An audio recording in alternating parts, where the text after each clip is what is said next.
2001: A Space Odyssey was a pioneering movie of its time. Directed by Stanley Kubrick, filmed and edited by Ray Lovejoy, sound edited by Winston Ryder, and mixed by H.L. Bird, this movie is a perfect showcase of excellent sound in film. One major part of sound in film is its design. Sound design, as stated in the book Looking at Movies, defines it as creating a sound for the film. Two very interesting things about this movie and its sound are that Stanley Kubrick asked Alex North, a Hollywood composer, to score the film. He gave Alex familiar music pieces as a guide pieces for inspiration. Then in post-production, Kubrick decided to use the guiding pieces, which included R. Strauss's Also Sprach Zarathustra, that he gave Alex rather than the score that Alex had written. He never told Alex that he didn't use the score, and he did not find out until the movie premiered and he watched it for the first time. Kubrick decided to shape the movie around the score rather than shape the score around the movie. This then puts the movie into a three-part structure, mimicking a piece of music. Another interesting thing about this movie is despite the runtime being 149 minutes, there are only 40 minutes of dialogue, and the film's first scene with dialogue doesn't happen until a half an hour into the film. This shows that Kubrick knows that you do not need to rely on dialogue to have a great movie.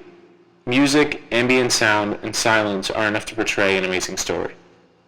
To explain ambient sound, it is the sound which emanates from the background of the setting or the environment being filmed. This sound is perfectly used to set scenes and make the movie a more immersive experience. Sound is a crucial part of life. Sound gives an entire layer of content to something that has it. There are two sources of sound, and they are diegetic and non-diegetic. To define diegetic sound, it is any sound presented as originated from a source within the film's world. That may be voices of characters, sounds made by objects in the story, or music represented from coming from instruments inside the story space. An example of diegetic sound in the movie is when Dave is taking apart Hal towards the end of the movie. This is an incredible scene with amazing sound portrayal of how Hal is dying slowly by being taken apart. The sound of this scene adds so much depth to the actions being done. Non-diegetic sound is represented as coming from the source outside the story space. That may be narrator's commentary, sound effects, or mood music. An example of non-diegetic sound is the score of this film.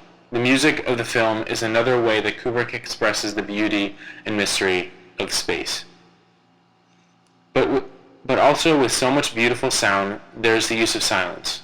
Kubrick dared to use silence as to show the beauty that a shot can hold standing alone.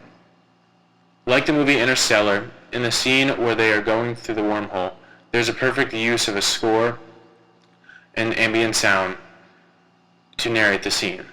2001: A Space Odyssey uses sound like no other film. It truly makes the movie what it is today, a true classic. This concludes my movie review on the sound of 2001: A Space Odyssey.